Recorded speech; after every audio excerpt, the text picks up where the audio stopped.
The dust settles in the hollow of a broken stone, resting where a roof once stood, and the silence that hangs over the city is heavier than the noise of any battle, pressing down against the earth like a physical weight that time itself is struggling to lift.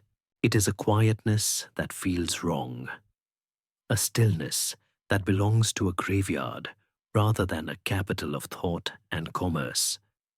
And as the pale light of dawn stretches its grey fingers across the blackened marble and the scorched timber, you can see that the world has been fundamentally altered, twisted into a shape that no longer fits the people who walk upon it.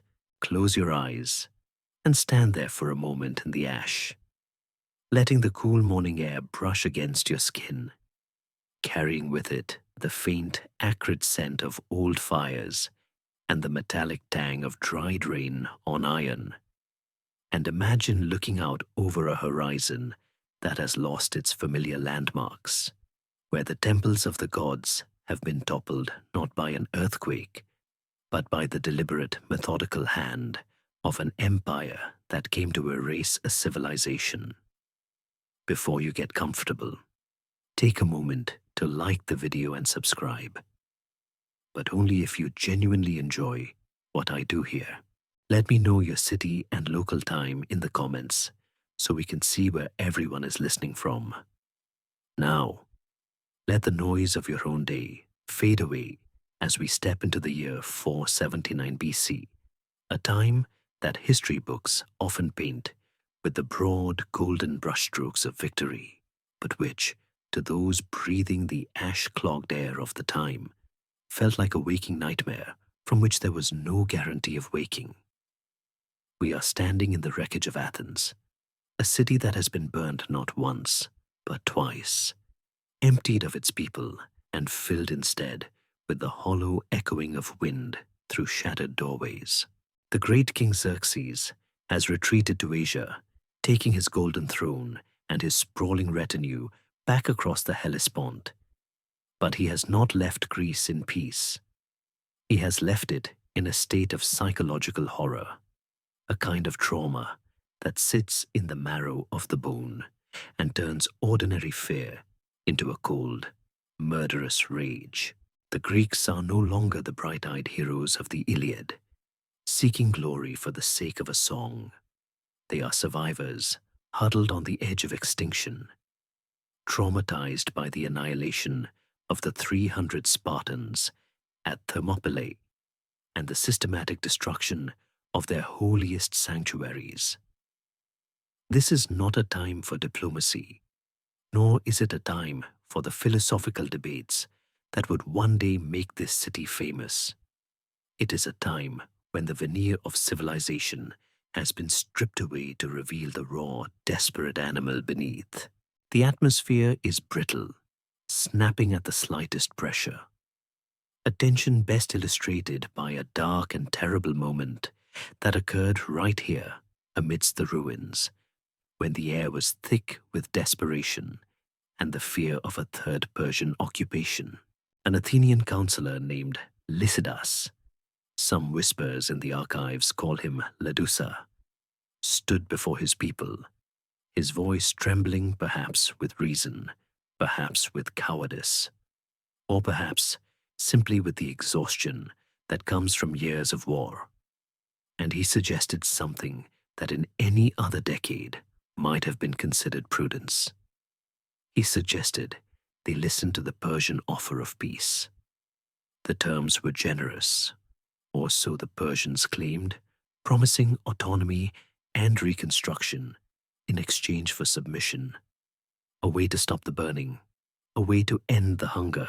But the Athens of 479 BC had no room for grays, only the stark black and white of survival or death. And the reaction to his words was immediate, visceral, and horrifyingly absolute.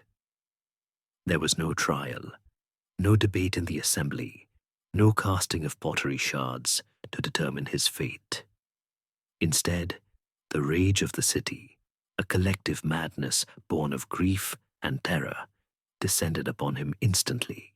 The counselor was surrounded, not by soldiers, but by his neighbors, by the shopkeepers and the farmers who had lost everything, and they stoned him to death right there in the street. The dull thud of rocks against flesh serving as the grim gavel of the mob's justice.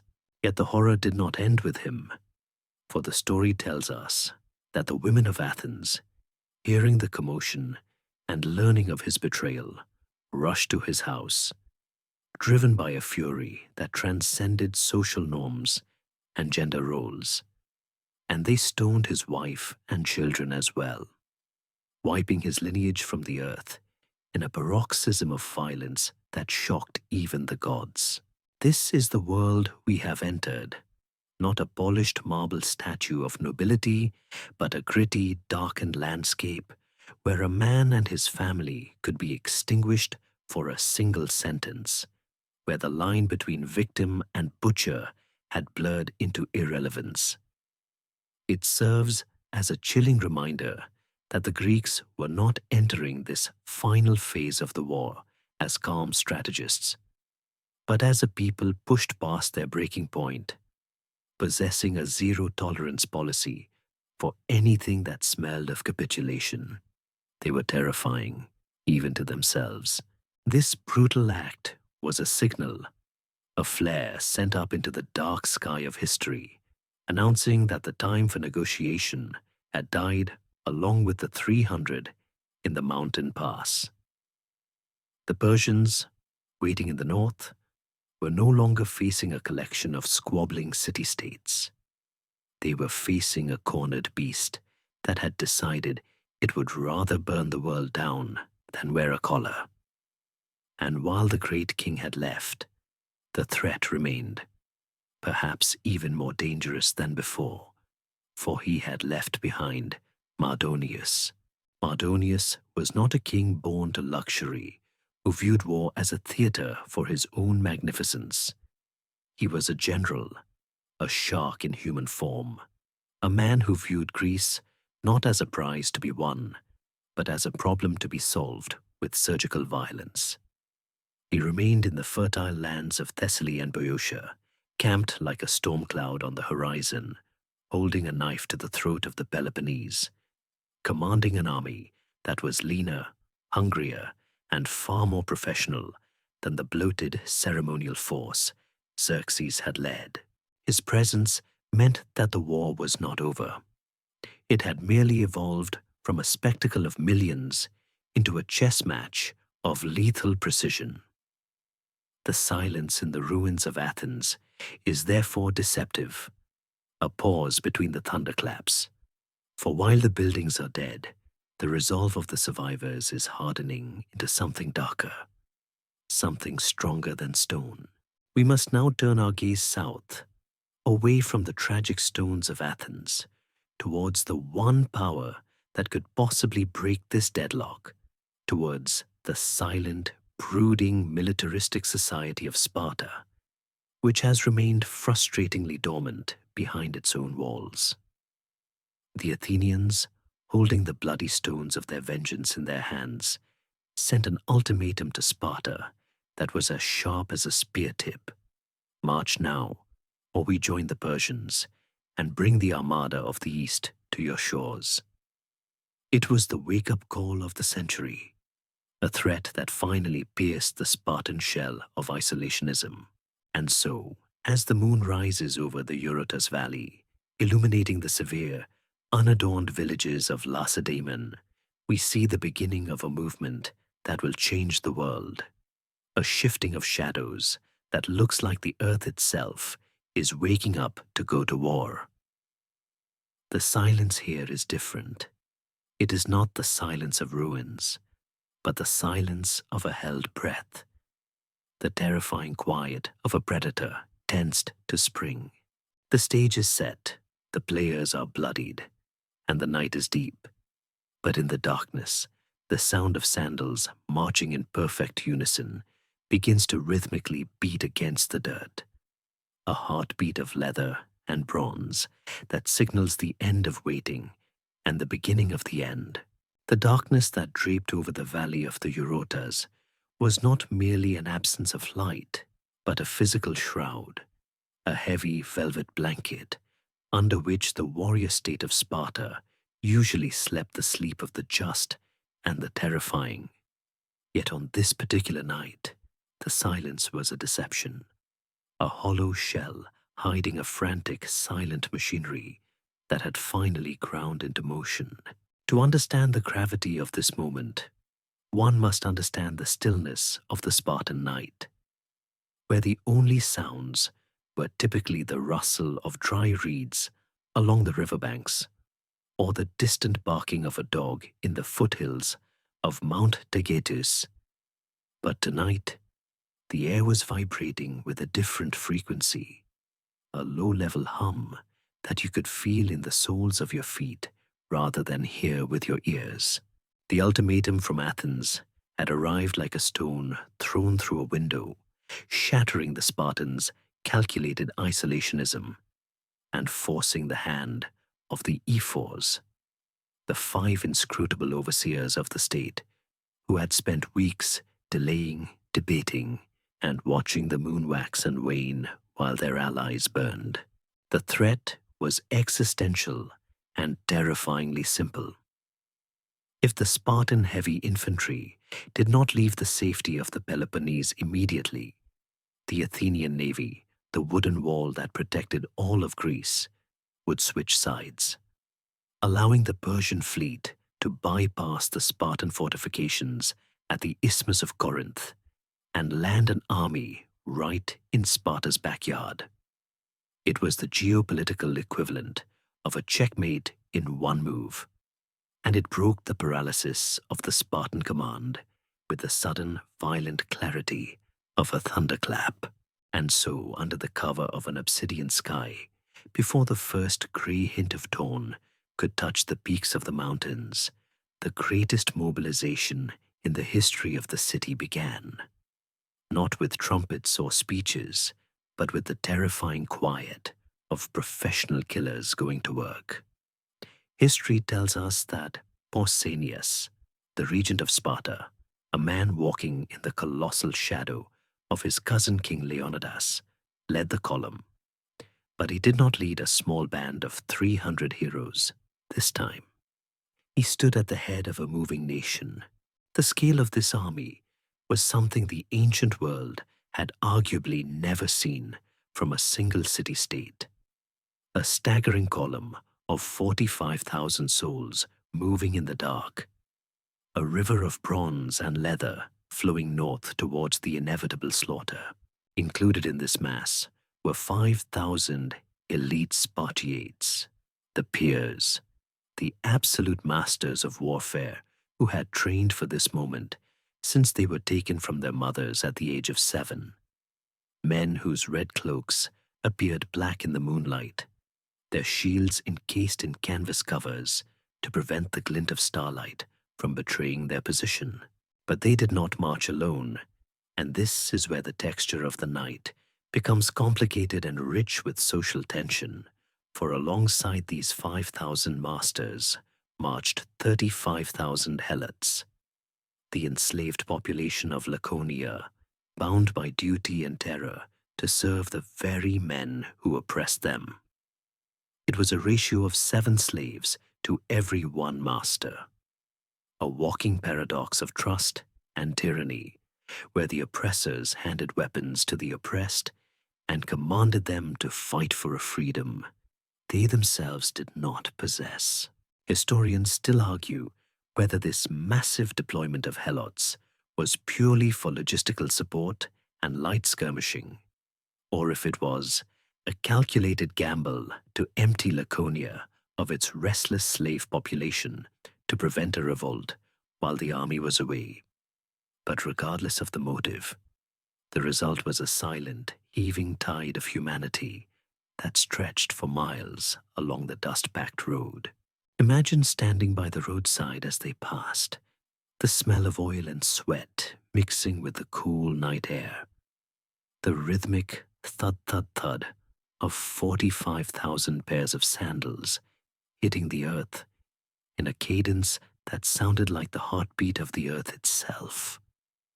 There were no torches to guide them, for secrecy was their only armor against the Persian spies that surely watched the passes. There was only the pale guidance of the stars and the familiarity of the terrain. They moved past the temples where the gods slept, past the tombs of the old kings, and out into the wilder lands, a serpent of iron coiling its way toward the border.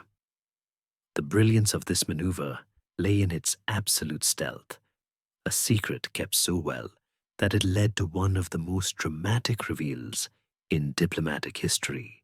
The very next morning, when the sun finally crested the mountains, painting the valley in washes of pink and gold, the angry ambassadors from Athens and Plataea, who had spent the night in Sparta, seething with resentment at what they believed was Spartan inaction, marched into the chambers of the ephors to deliver their final declaration of war against their own allies. They were ready to scream, to threaten, to dissolve the Hellenic League then and there. But the ephors, sitting on their wooden benches with the maddening calmness of stone idols, merely looked at them and delivered a line that must have felt like a physical blow to the chest. They told the confused ambassadors that there was no need for threats, for the army of Sparta, the Lacedaemonians, as they called themselves, was already gone, having marched out while it was yet dark, and was by now well on its way to the border town of Orestium. The ambassadors were stunned into silence, their anger instantly transmuted into shock and then relief, as the realization washed over them that the giant had not been sleeping, but merely waiting for the perfect moment to wake. The army was real, it was massive, and it was already moving with the inexorable momentum of a landslide. As the day brightened, the dust cloud kicked up by Pausanias and his 45,000 men would have been visible for miles, a towering signal to all of Greece that the end game had begun. But for now, we linger on that secret march in the dark, feeling the tension of the men as they walked away from the only homes they knew, knowing that many would never see the Eurotas River again. The immense column wound its way through the rugged hills of Arcadia, joined along the way by other Peloponnesian allies who were pulled into the wake of the Spartan advance like leaves caught in a storm, swelling the numbers even further until the Greek force became a juggernaut of heavy infantry unmatched in the annals of their history. This was not the suicidal bravery of Thermopylae, where men went to die to buy time. This was an army marching to kill, to purge the invader from the soil, and the mood was not one of mournful sacrifice, but of grim, professional determination. Pausanias, riding or marching at the head, carried the burden of command with a heavy heart, knowing that he faced Mardonius, a general who had conquered nations and burned capitals. But he also knew the secret strength of his men, the othismos, the shove, the terrifying ability of the phalanx to lock shields and push until the world broke before them. As they crossed the border and left the safety of their peninsula behind, the shadows of the olive groves seemed to lengthen and reach out to them, whispering of the violence to come. But the rhythm of the march did not falter. A steady hypnotic beat that drove them northward, mile after dusty mile, towards the plains of Boeotia, where the Persian cavalry waited. The die had been cast in the dark, and now, as they moved into the blinding light of the inevitable confrontation, the silent city behind them held its breath, waiting for the echo of a victory or the silence of a grave. The road to Plataea was open, and the shadows were moving north, carrying with them the sharp, metallic promise of vengeance. News of the Spartan mobilization traveled faster than the army itself. carried by runners whose lungs burned with the urgency of their message, and by signal fires that winked their terrified warnings from peak to peak until they reached the ruins of Athens, where Mardonius sat amidst the wreckage of his own making. The Persian general received the intelligence not with the petulant rage of his cousin Xerxes, who might have lashed the sea or beheaded the messenger, but with the cold, calculating stillness of a grandmaster staring at a chessboard that has suddenly become complicated. He understood immediately that the diplomatic phase of the war was dead and that his bluff had been called. The Spartans were not cowering behind their wall at the isthmus, but were marching with a force capable of crushing the very earth beneath their sandals. Mardonius knew that the broken streets of Athens, cluttered with debris and surrounded by the treacherous hilly terrain of Attica, were a death trap for his cavalry, the crown jewel of his military machine. For a horse cannot gallop through a field of fallen marble columns, nor charge effectively up a rocky olive grove, and so he made a decision that was as ruthless as it was tactically brilliant.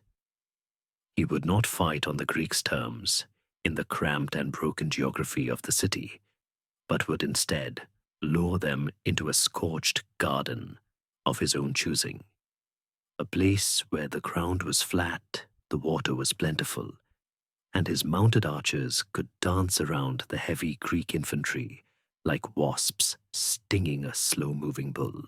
But before he left, he decided to ensure that there was nothing left for the Greeks to liberate, initiating a policy of total destruction that went far beyond the previous damage, ordering his engineers and laborers to dismantle whatever walls still stood, to burn the few remaining olive trees that had survived the first fires, and to drag the very foundations of the temples into the dust.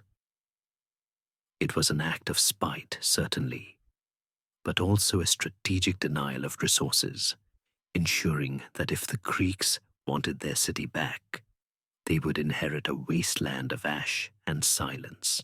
Historians still argue whether Mardonius really believed he could win a decisive victory against the full Spartan levy in open battle, or if he was merely trying to secure a defensible border for the Persian Empire by retreating to the friendly territory of Thebes.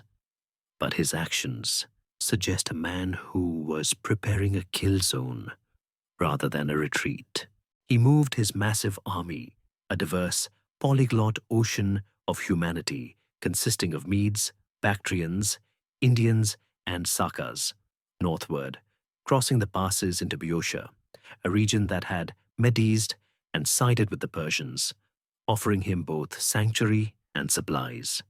Here, along the banks of the Asopus River, Mardonius found his perfect stage, a wide, sweeping plain that stretched out like a banquet table for his cavalry, bordered by the low, rolling current of the river and backed by the fortified city of Thebes.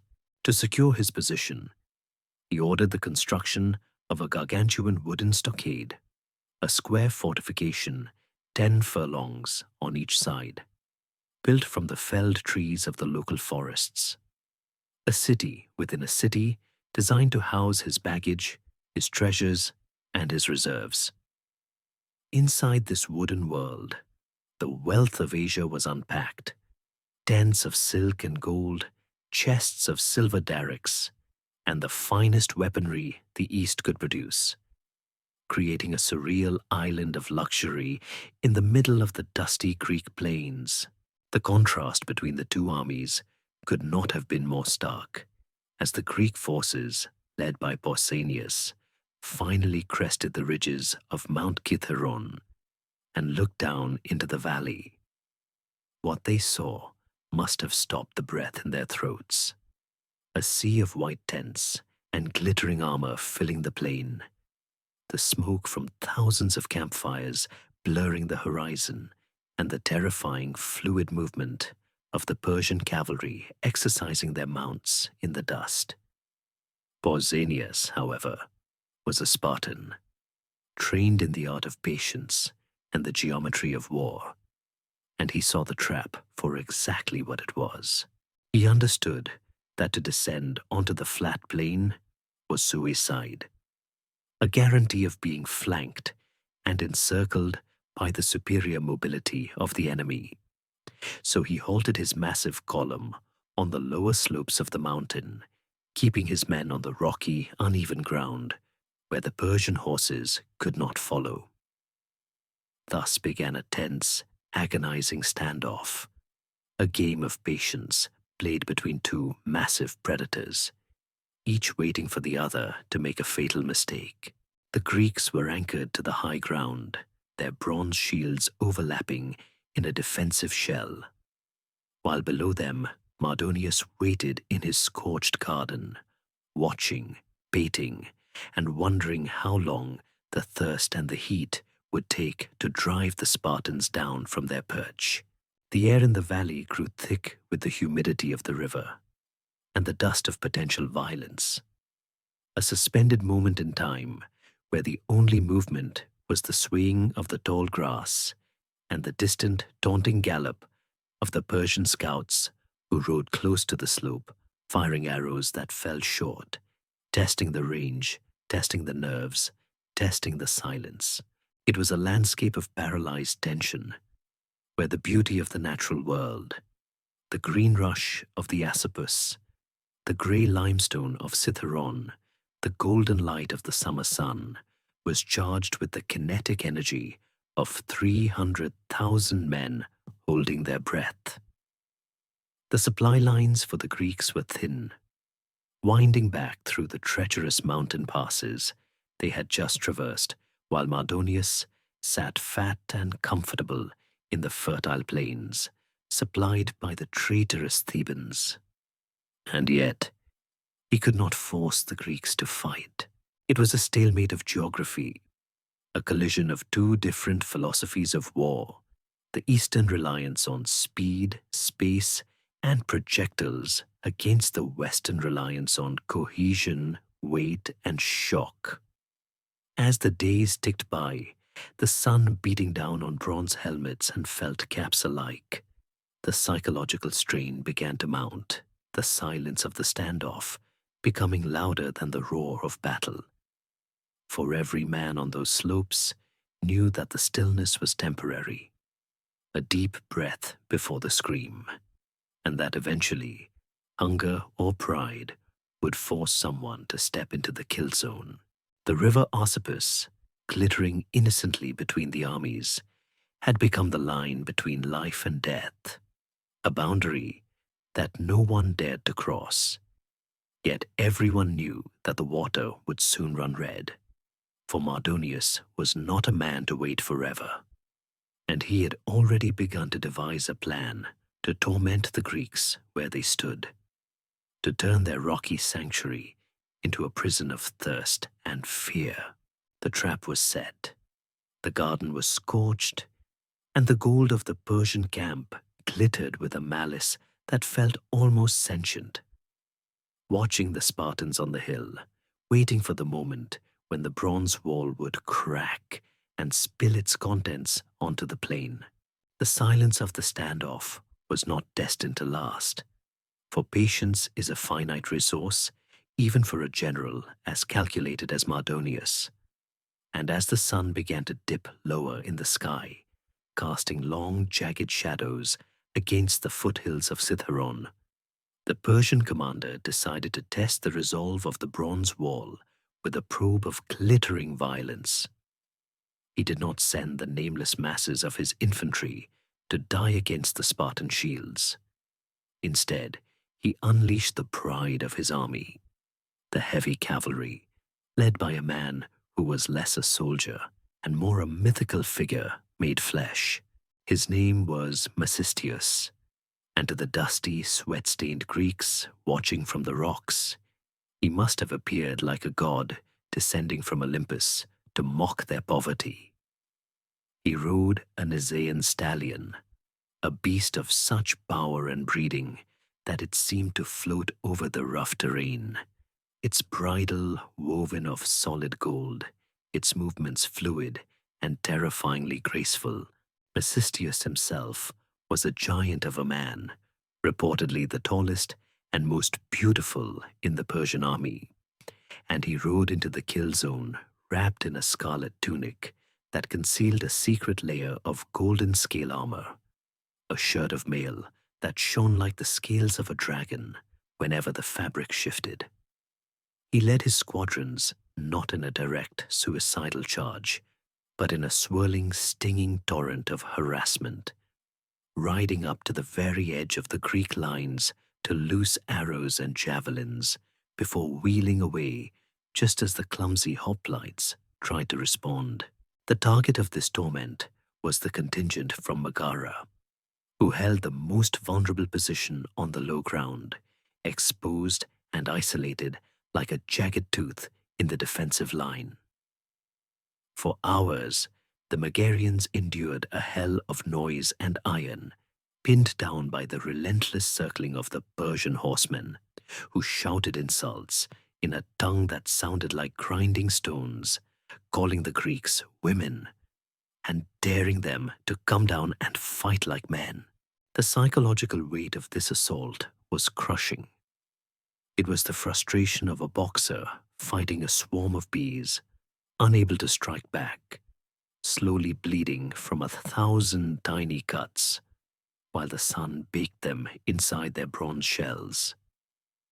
The Megarians, nearing the breaking point where discipline dissolves into panic, sent a desperate runner to Pausanias, a message that stripped away all Spartan pride to reveal the raw fear beneath. We cannot hold. It was a moment that could have unraveled the entire Greek alliance. For if the Megarians broke, the line would shatter, and the Persian cavalry would pour through the gap like water through a cracked dam.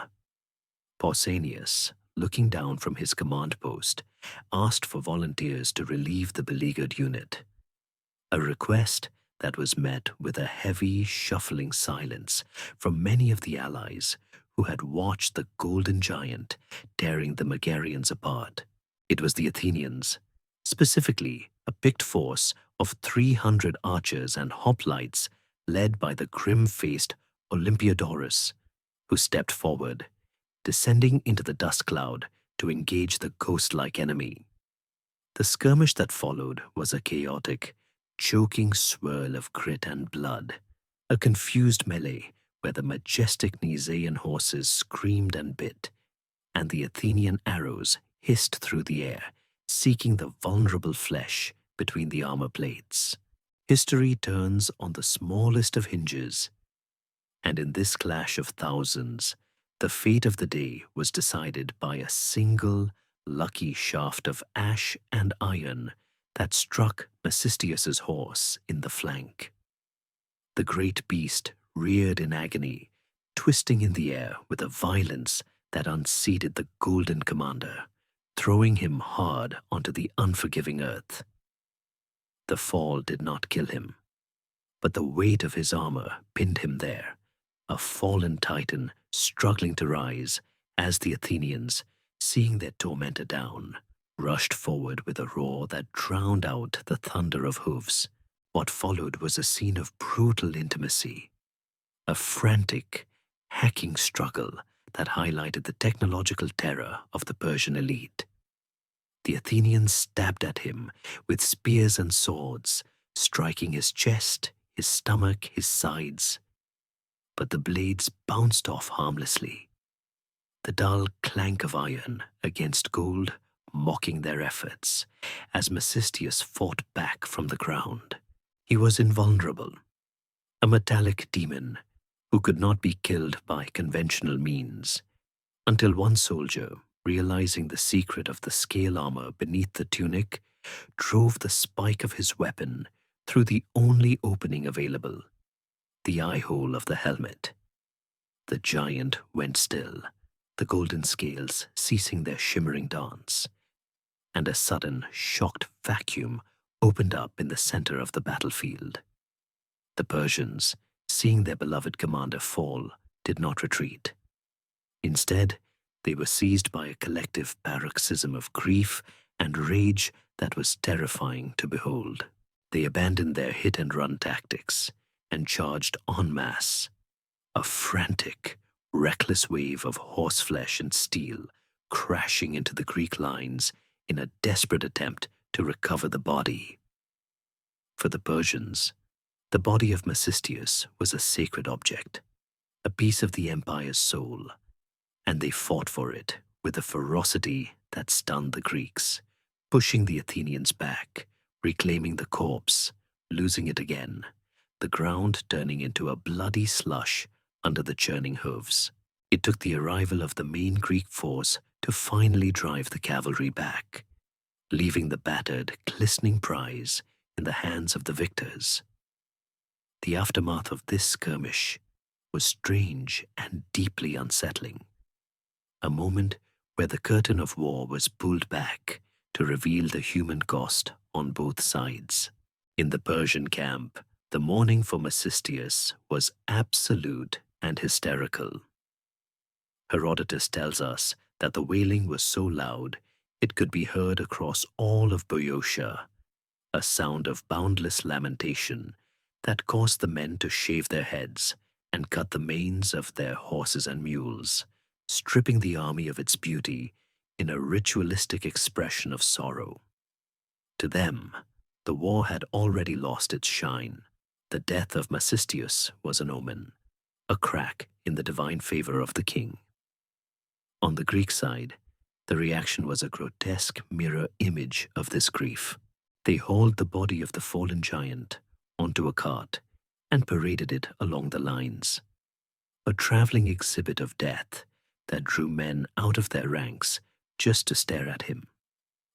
They marveled at his size, at the impossible beauty of his face even in death, and at the sheer, overwhelming value of his armor. It was a morale boost, certainly, proof that the immortals could bleed and die like anyone else. But it also served as a stark reminder of the disparity between the two forces. The Greeks, in their battered bronze and homespun tunics, looked at the golden corpse and saw the vast resources of the empire they were fighting, a realization that was both intoxicating and terrifying. They had killed the man, but the wealth that had armored him still sat across the river, waiting. This victory, however small in the grand strategic scale, shifted the emotional geography of the battlefield. The Greeks had tasted blood and found it sweet, while the Persians had tasted loss and found it bitter. But the water in the Gargia spring was running low, and the position on the slopes was becoming untenable for an army of 100,000 thirsty men. Pausanias, emboldened by the death of Mecisteus and needing to secure a better water supply, made the fateful decision to move the army closer to the river, descending from the safety of the high rocks toward the plain of Plataea, near the sanctuary of the hero Androcrates. It was a move dictated by logistics, by the simple human need to drink, but in doing so, he was walking precisely where Mardonius wanted him. The golden giant was dead, his armor stripped and his body slowly stiffening in the Greek camp. But his death had baited the trap just as effectively as his life had. As the Greeks broke camp and began their descent, leaving the high ground behind, the shadow of the Persian cavalry loomed longer than ever. No longer just a harassment force, but a grieving, vengeful beast waiting to avenge its fallen prince. The prelude was over. The armies were now drifting towards the collision point, moving through the twilight of the scorched garden toward a confrontation that would require more than just a lucky arrow to survive. The gold of Mecisteus had been captured, But the iron of Mardonius was still very much in play, and the mountain, which had protected them for so long, was now at their backs, silent and distant, as they stepped onto the killing floor. The victory over Mecistius, though sweet to the taste, left a bitter aftertaste of false security in the mouths of the Greeks, a fleeting moment of triumph that evaporated as quickly as morning dew under the relentless Boeotian sun. As the adrenaline of the duel faded, it was replaced by a far more primitive and demanding sensation, one that no amount of bronze armor or Spartan discipline could deflect. A thirst that clawed at the throat and turned the tongue into a piece of rough leather. Pausanias had moved his army down from the high rocks to the lower ridges near the Asopus River, a maneuver designed to secure water for his 100,000 men and their camp followers. But in doing so, he had placed the neck of the Greek army directly into the noose that Mardonius had been braiding for weeks. The Persian general, having lost his golden cavalry commander, did not fall into a rage of reckless aggression. Instead, he withdrew into a cold, predatory silence, shifting his strategy from provocation to strangulation. He realized that an army of hoplites, no matter how invincible in a phalanx, is biologically tethered to its supply lines. A massive organism that requires rivers of water and mountains of grain to function. And so, he decided to starve the beast before he killed it. The first blow fell not on the front lines, but deep in the rear, in the dark, unguarded passes of Mount Cithaeron, through which the Greek supplies had to flow.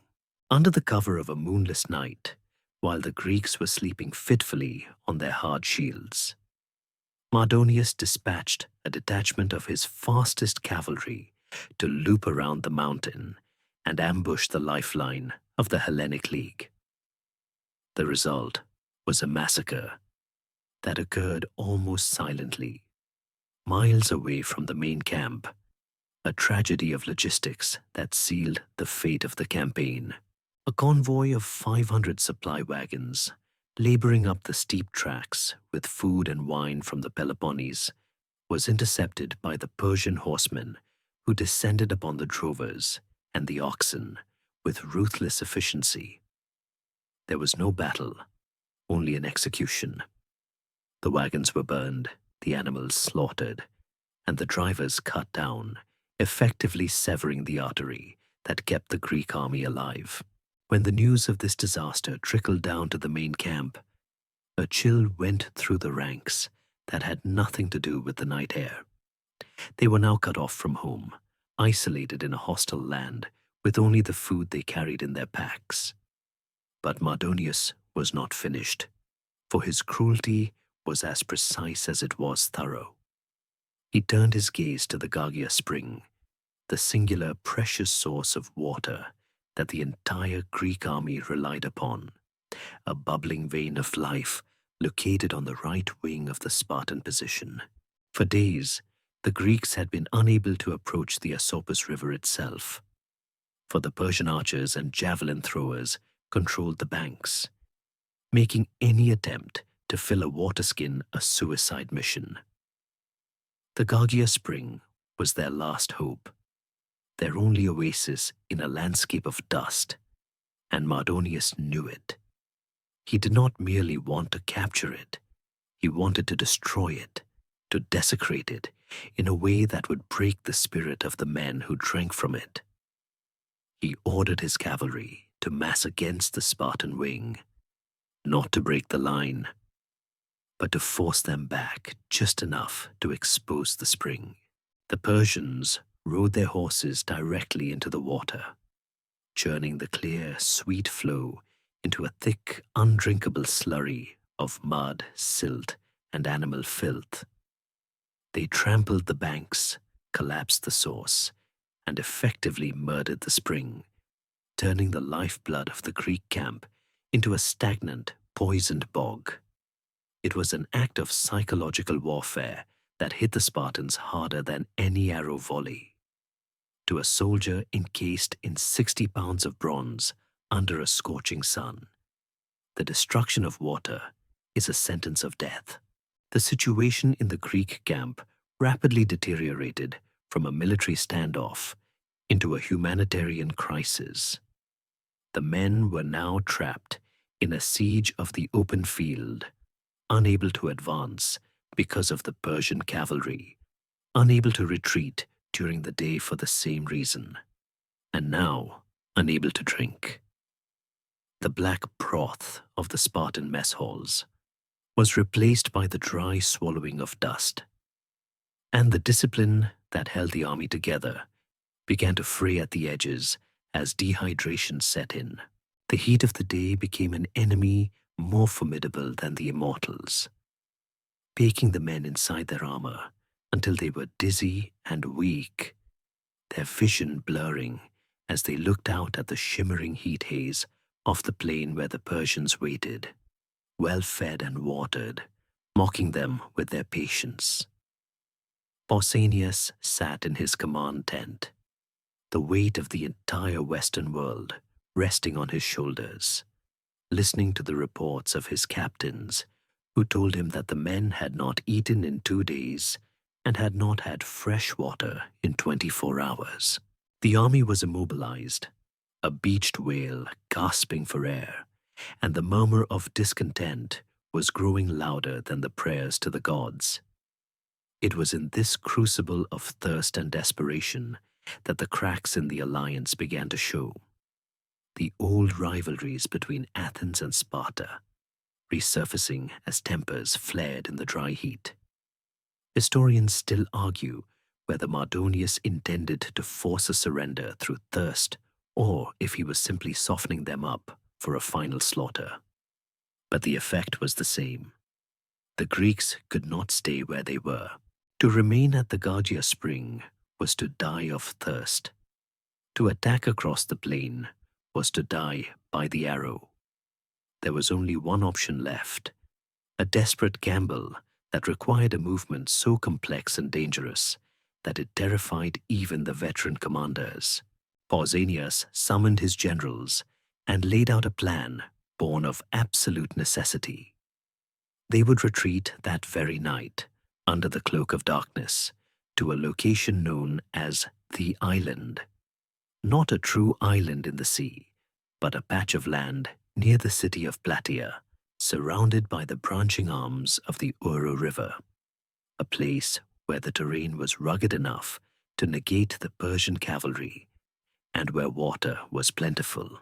It was a sound plan on paper, a tactical withdrawal to a superior defensive position, but it relied on the ability of 100,000 starving, thirsty, terrified men to move silently and in perfect order across an unmapped landscape in the pitch black.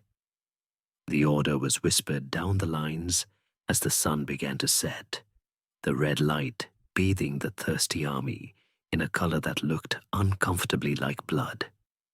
Pack everything. We move at midnight.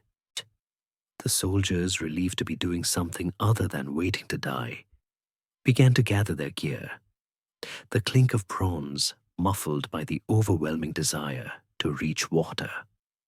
But as the stars wheeled overhead and the Persian campfires burned brightly across the valley, a heavy sense of foreboding settled over the Greek lines. They were about to attempt a night march in the face of the enemy, a maneuver that is difficult for a modern army with radios and GPS, let alone a coalition of squabbling city-states speaking different dialects and led by a general they didn't entirely trust. The spring was dead, the wagons were ash, and the only way out was through the dark. The stage was set not for a triumphant march, but for a chaotic unraveling, a fracture in the chain of command that would leave the Spartans isolated and exposed when the sun returned. The water was gone, and with it, the order of the world seemed to evaporate, leaving only the dry, dusty taste of fear in the mouths of men who were about to walk blindly into the most dangerous night of their lives. The retreat began not as a military maneuver, but as a silent unraveling of the collective nerve, a slow-motion collapse of order under the cover of a darkness that felt less like a shield and more like a shroud.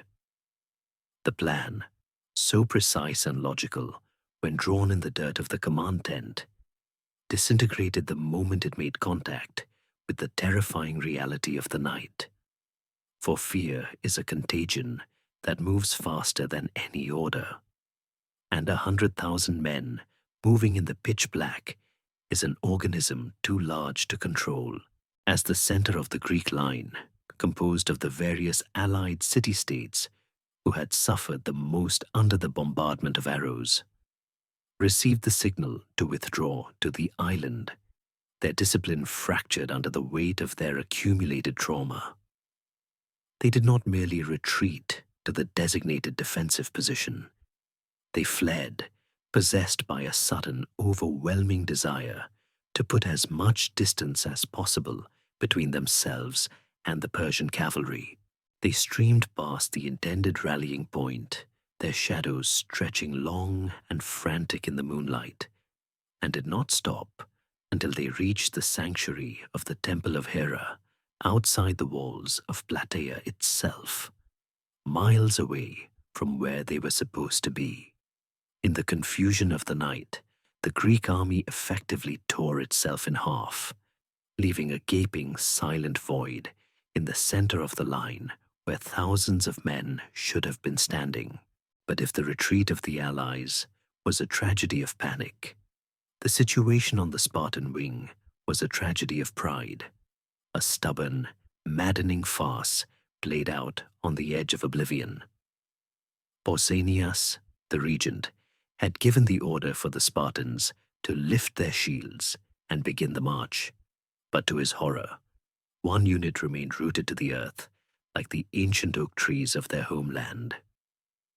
The Lokos of Pitana, a crack unit of Spartiates, was commanded by a captain named Amompharetus, a man whose spine was made of iron and whose mind was etched with the unyielding binary code of Lycurgan law. He was a soldier of the old school, a man who believed that the word retreat did not exist in the Doric dialect, regardless of the tactical necessity. When the order came down to withdraw, Amompharetus did not back his gear.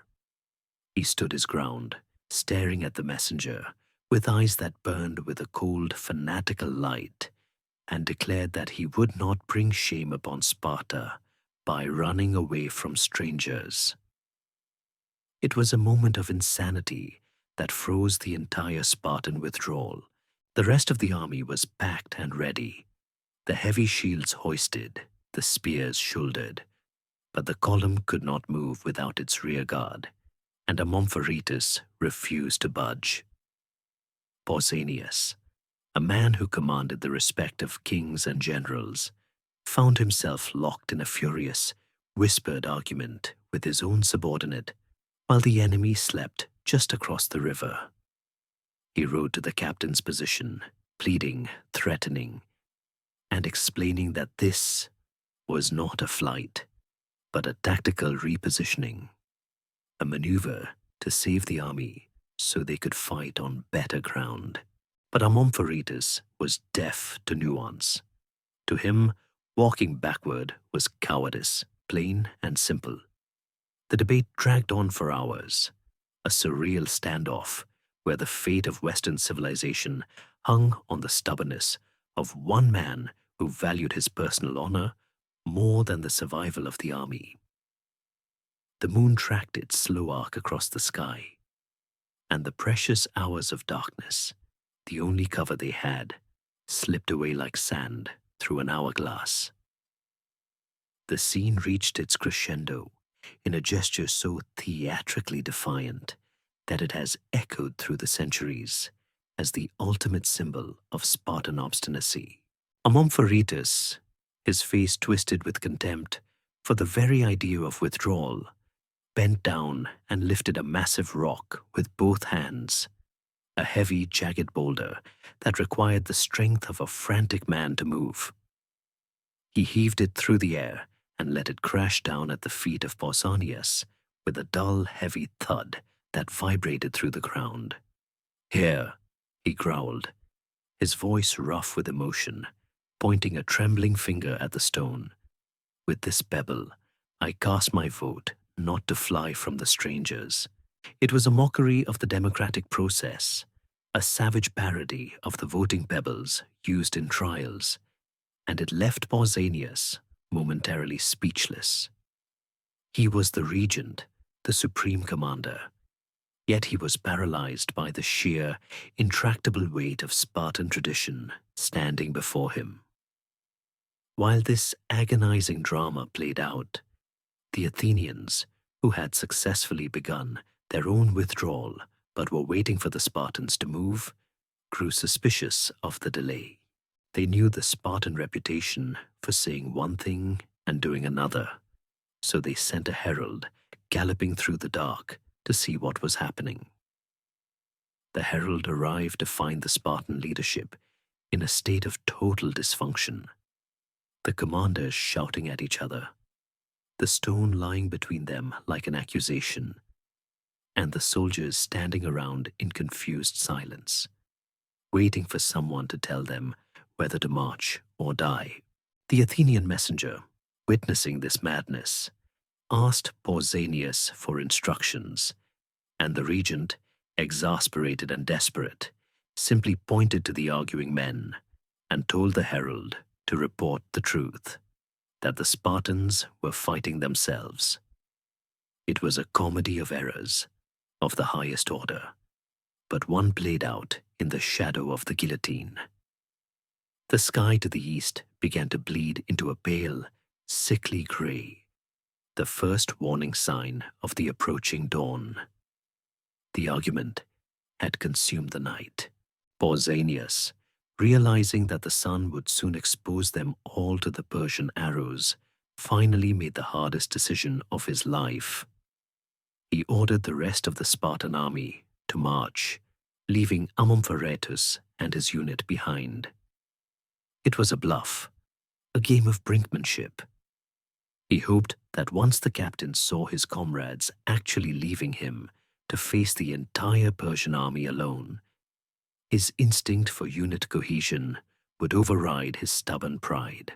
The main column of Spartans and Tegeans began to move, their heavy footsteps crunching away into the gloom, heading toward the high ground of the Cithaeron foothills, about 10 furlongs away.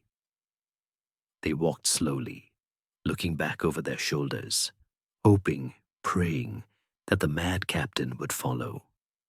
For a long, terrifying moment, Amompharetus stood alone with his men, the silence of the abandoned position pressing in on them. Then, realizing that this was not a debate, but a desertion, and perhaps recognizing that there is no honor in dying alone for a point of semantics when the battle lies elsewhere, he finally ordered his men to lift their kits and follow. They marched rapidly to catch up, the sound of their hurried footsteps echoing in the dawn, but the damage was done. The Greek army was now scattered across the landscape in 3 disconnected fragments: the panic-stricken allies near Plataea, the Athenians on the plain, and the Spartans caught halfway between the river and the hills. As Amompharetus and his men rejoined the main column near the river Moloais, the sun officially broke the horizon, flooding the world with an unforgiving, revealing light. The cloak of darkness was gone. The game of hide and seek was over. Across the river, in the Persian camp, the sentries rubbed their eyes and looked out at the plain where the Greek army had been the day before.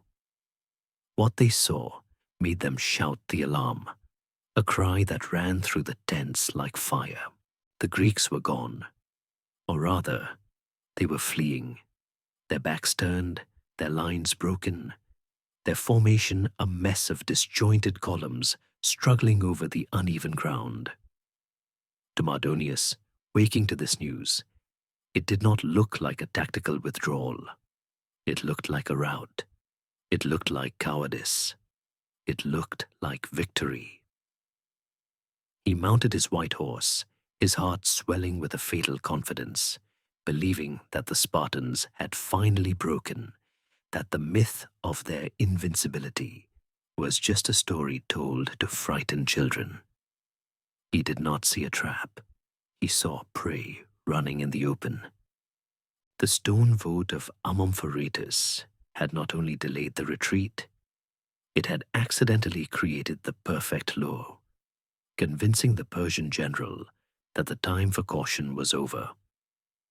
The sun was up, the bronze was shining, and the strangers were coming not to negotiate, but to chase down the fleeing Greeks like rabbits in a field. The sun that rose over the ridges of Mount Cithaeron did not bring the clarity of a new day, but the blinding, merciless spotlight of an interrogation room, exposing the fractured reality of the Greek army to the eyes of a man who had been waiting months for this exact moment. Mardonius, standing on the ramparts of his wooden fortress, or perhaps atop a mound overlooking the river, looked out at the disordered columns of the Spartans and the empty space where the rest of the allies should have been, and he felt the intoxicating rush of a hunter who sees the prey finally break cover.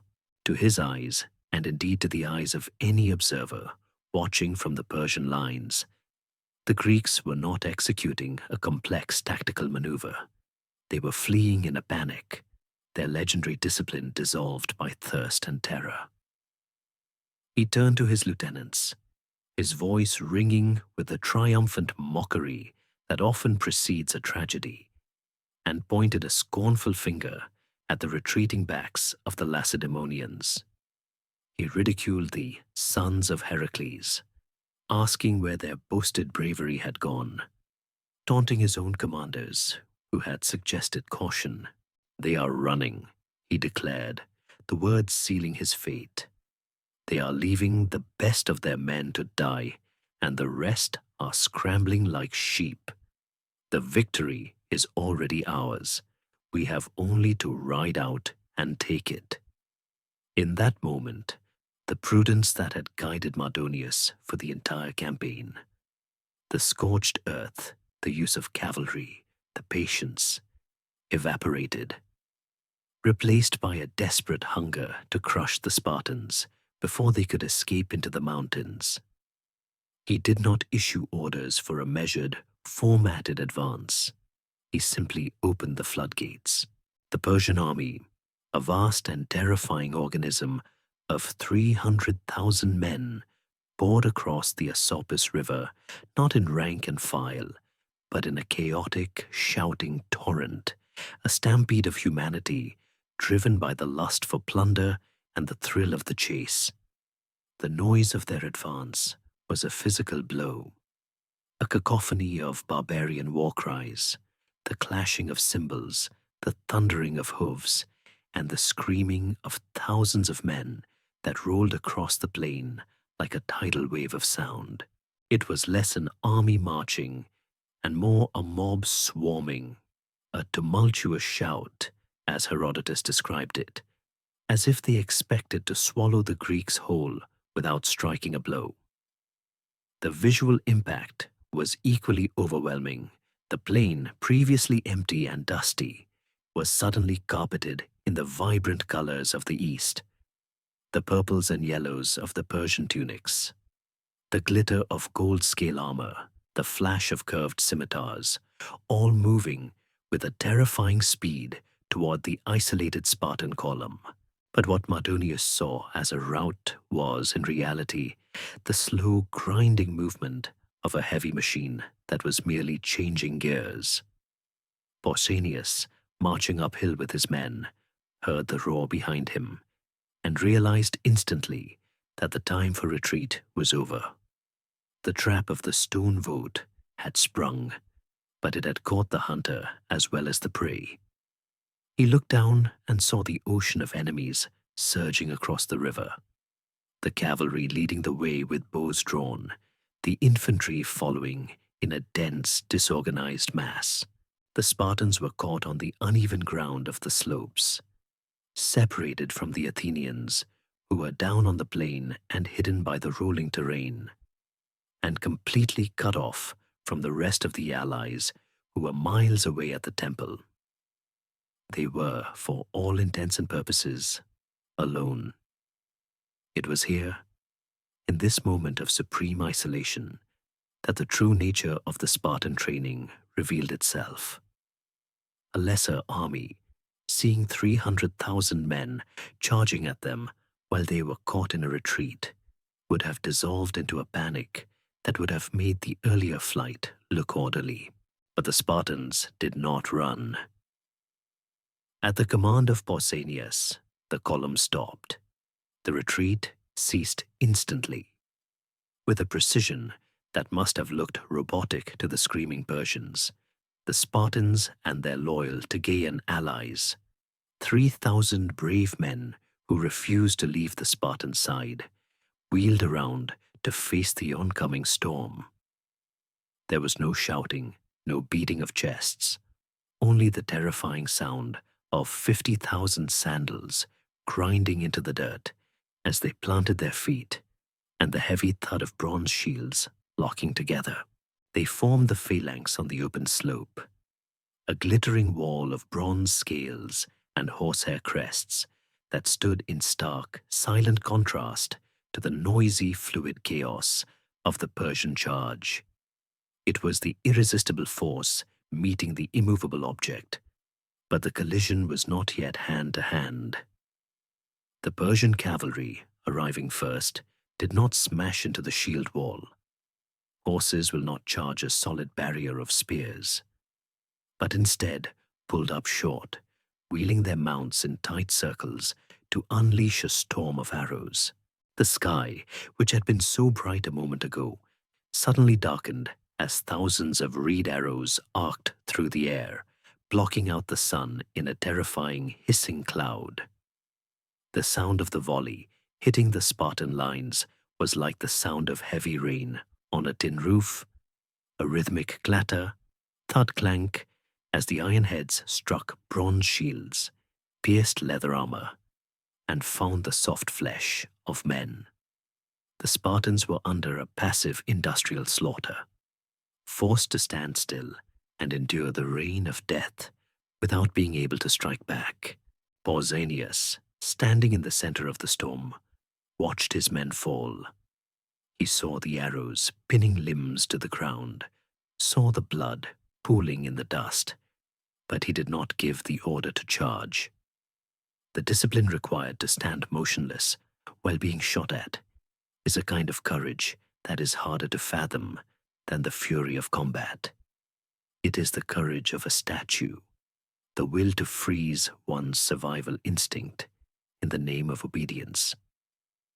The reason for this agonizing delay was religious, not tactical.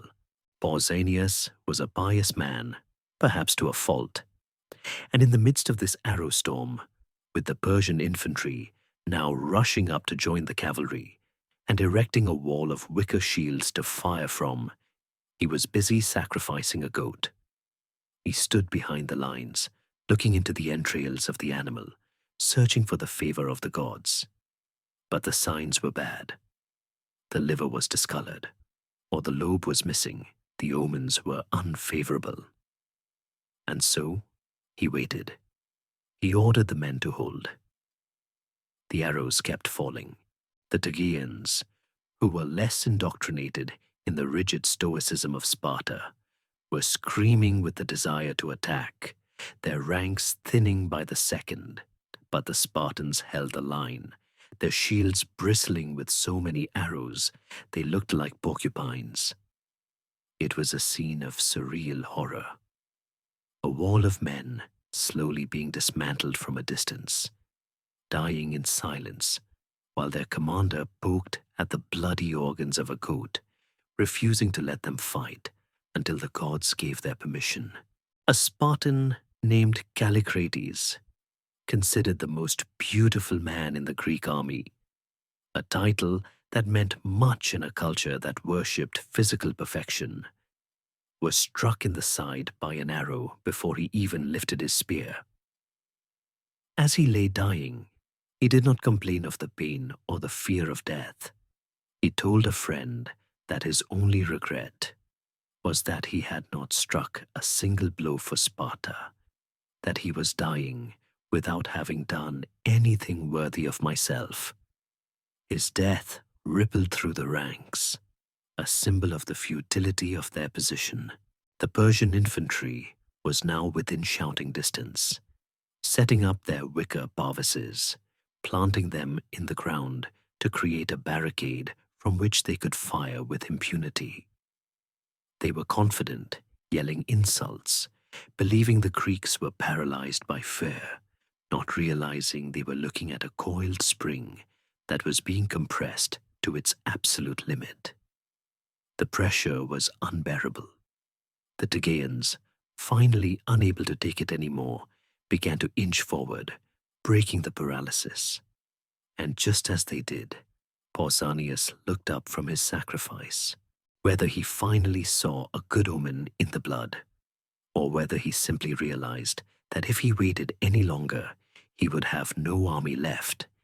He stood up and raised his hand. The signal went out. The statues were allowed to breathe. The pent-up rage of 10,000 men, compressed by the long retreat, by the thirst, by the insults, and by the agonizing weight under the arrows, was suddenly released in a single explosive movement. The phalanx did not walk. It surged.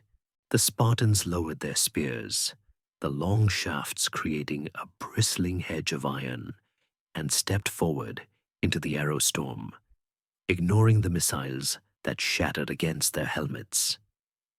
They moved with the terrifying, rhythmic unity of a single organism, a bronze leviathan waking up to crush the world. The Persians, confident behind their wicker wall, suddenly saw the nature of the beast change. The paralyzed victim was gone. The predator had arrived. The distance closed rapidly. The sound of the arrows replaced by the heavy rhythmic chanting of the paean to Apollo, a song of death that rose above the battlefield. The sun was fully up now, flashing on the tips of the spears that were leveled at the chests of the Persians, and the ugly victory was about to begin. The wait was over. The bronze wall hit the wicker shields with the force of a landslide, and the screaming started. The collision, when it finally arrived, was not the heroic clang of sword against shield that poets sing about in the mead halls. It was a sickening, muffled crunch, the sound of heavy bronze smashing into wood, wicker, and human bone with the unstoppable momentum of a freight train. The Persian infantry, standing behind their wall of tall wicker shields, the Spara, had created a fortress of woven reeds that was effective against arrows, but hopelessly inadequate against the crushing weight of the hoplite charge. When the Spartans and Tegeans slammed into this barrier, the wicker did not hold. It buckled, snapped, and disintegrated, sending splinters of wood and torn reed flying into the air like chaff in a gale. The front rank of the Persian army, men who had conquered from the Indus to the Nile, found themselves suddenly stripped of their protection, staring directly into the faceless bronze masks of the men they had been tormenting for weeks. And it is here, in the terrifying intimacy of the melee, that we must pause to correct a lingering historical injustice. It has been easy, for centuries, to dismiss the Persians at Plataea as a chaotic, effeminate mob that crumbled at the first touch of Greek iron. But the archaeology of the battlefield and the grudging respect of Herodotus tell a different, far more tragic story. The Persians did not run. Not yet. They stood their ground with a bravery that borders on the suicidal, fighting with a ferocity that surprised the Spartans, who were accustomed to enemies breaking at the mere sight of the phalanx. The struggle that erupted over the shattered remains of the wicker wall was a nightmare of mismatched technologies. The Persians, wearing soft felt caps and tunics of embroidered linen, were armed with short daggers, axes, and bows, weapons designed for the open plains of Asia where speed was life. Against them stood the Spartans, encased from shin to neck in bronze, wielding 8-foot spears of ash wood and heavy shields that covered half the body. It was, as one historian has grimly noted, a battle between a bear and a pack of wolves. The wolves were faster, more numerous, and undeniably brave, but they could not bite through the bear's skin. The Persians, realizing their weapons were too short to reach the Greeks, resorted to tactics of desperate ingenuity. They lunged forward, ignoring the spear points that tore through their unarmored chests, and grabbed the shafts of the Spartan spears with their bare hands, trying to snap the wood or wrestle the weapons away from the hoplites. In many cases, they succeeded. The dry snap of breaking ash echoing over the screams, forcing the Spartans to discard their broken spears and draw their swords. The Xiphos. This transition from the spear to the sword marked the beginning of the butchery phase of the battle. The Spartan Xiphos was a short, leaf-shaped blade, barely longer than a large knife, designed for one thing only: close-quarters extermination in the press of a shield wall. Once the Spartans drew these weapons, the battle ceased to be a contest of tactics and became a grim, rhythmic exercise in industrial slaughter. The Spartans moved with the robotic efficiency of men who had drilled this exact motion 10,000 times in the dust of the Eurotas Valley. Block, stab, step, block, stab, step. They worked in silence, or near silence, their discipline acting as a terrifying counterpoint to the chaotic shouting of the Persians.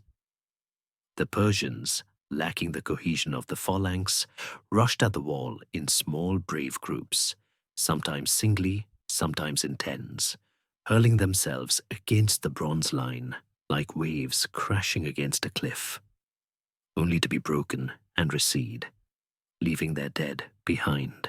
They grabbed at the shields, they struck at the helmets with their axes, but without armor of their own, every mistake was fatal. A Spartan could afford to be hit, a Persian could not. The ground quickly became treacherous, slick with a mud made of dust and blood, causing men to slip and fall into the tangle of bodies that was rising like a gruesome levee between the two armies. The heat was stifling, the dust choking, and the smell of opened bodies began to overpower the scent of the crushed thyme and sage that grew wild on the hillside.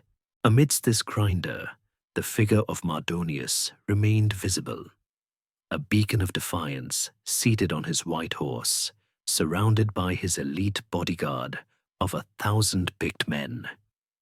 He was not hiding in the rear. He was in the thick of the fighting, urging his men on, his presence acting as the glue that held the Persian morale together. As long as they could see him, glittering in his armor, fighting with the grace of a prince, they believed they could win. They believed that their sheer numbers and their spirit could overcome the technological gap. And indeed, for a long, agonizing hour, the battle hung in the balance, not because the Persians were winning the kill count, but because they simply refused to stop dying. They clogged the Spartan spears with their own bodies, creating a wall of dead that the Greeks had to push over to advance. Meanwhile, On the plain below, a separate but equally brutal drama was unfolding, one often forgotten in the shadow of the Spartan glory. The Athenians, who had been separated from the Spartans during the night, were not fighting Persians. They were fighting Greeks, the Thebans and other Boeotian allies of Persia, those who had Medised to save their cities, had intercepted the Athenians to prevent them from aiding Pausanias. This was a civil war within a world war, a hateful, intimate struggle between neighbors who spoke the same language and worshipped the same gods.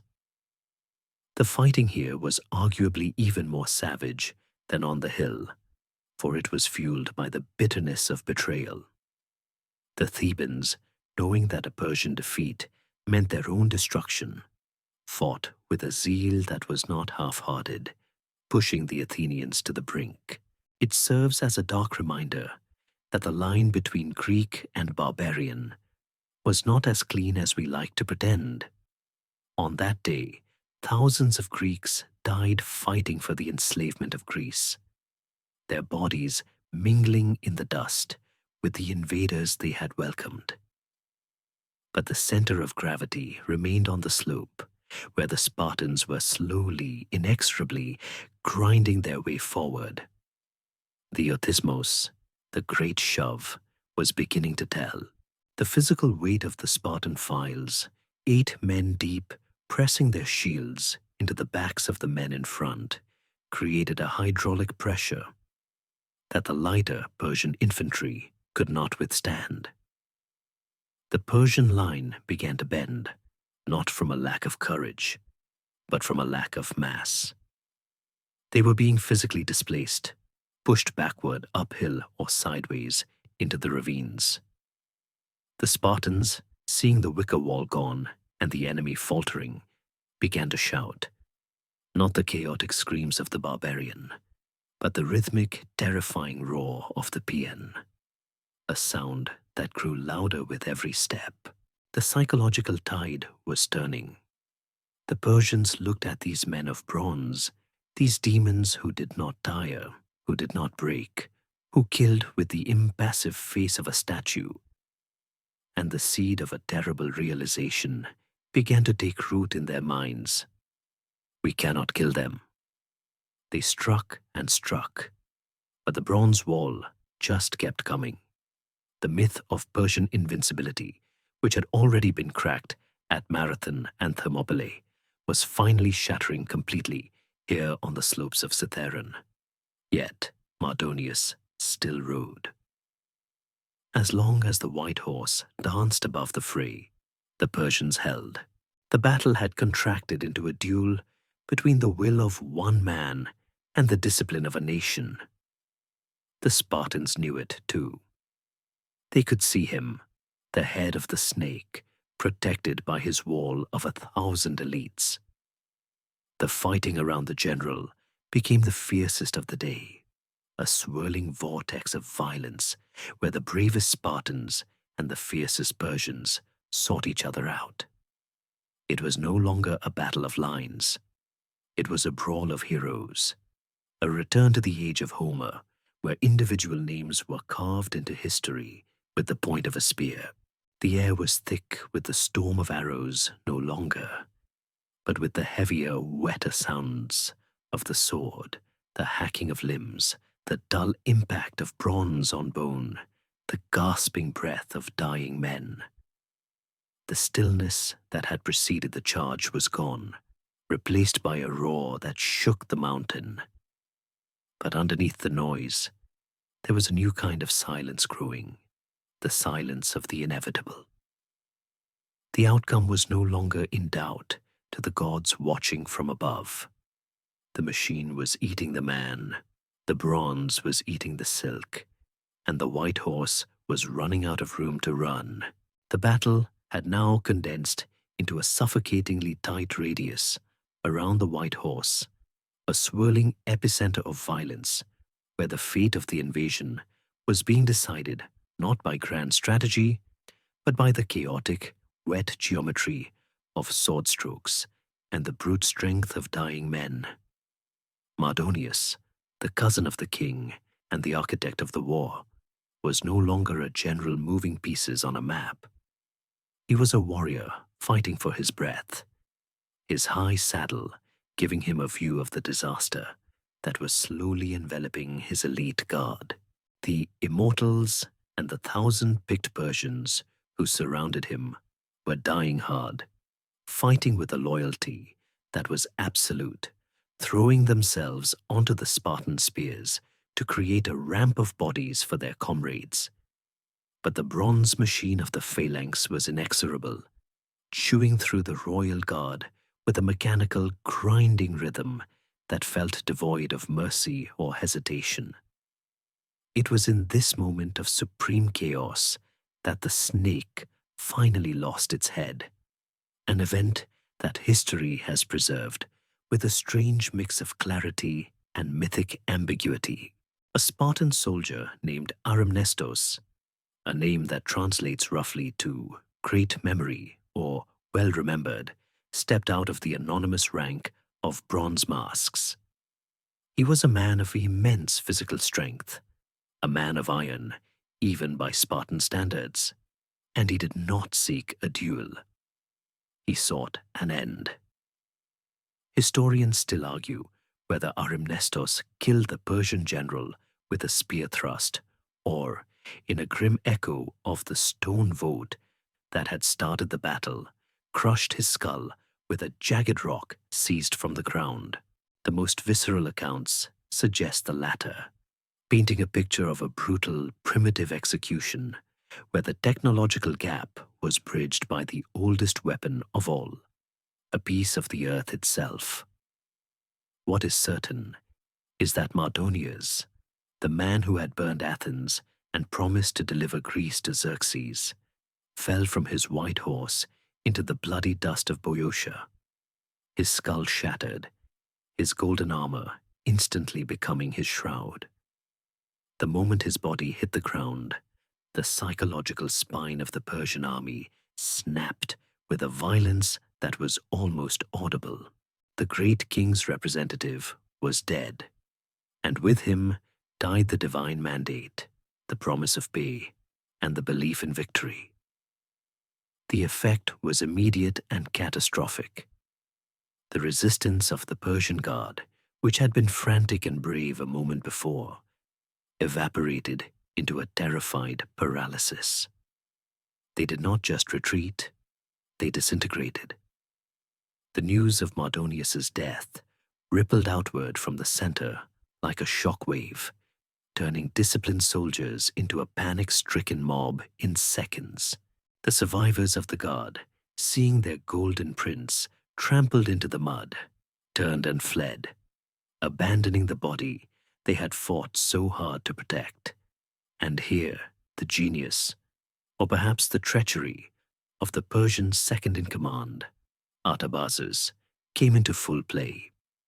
Artabazus had commanded a reserve force of some 40,000 men, a massive army in its own right, but he had held them back, watching the battle with a cynic's eye, perhaps sensing from the start that Mardonius's aggression would lead to ruin. When he saw the Spartans grinding the center and the white horse fall, he did not order a rescue charge. He did not attempt to stabilize the line. Instead, he executed a maneuver of cold, self-preserving calculation. He ordered his men to turn around and march, not to the camp to help the survivors, but directly to the Hellespont, effectively deserting the battlefield and leaving the rest of the army to its fate. It was a betrayal that likely saved 40,000 lives, but condemned hundreds of thousands of others to the slaughterhouse. With the head dead and the reserves gone, the remaining Persian forces, the vast, confused multitude of subject nations, lost all cohesion. The retreat became a rout of biblical proportions.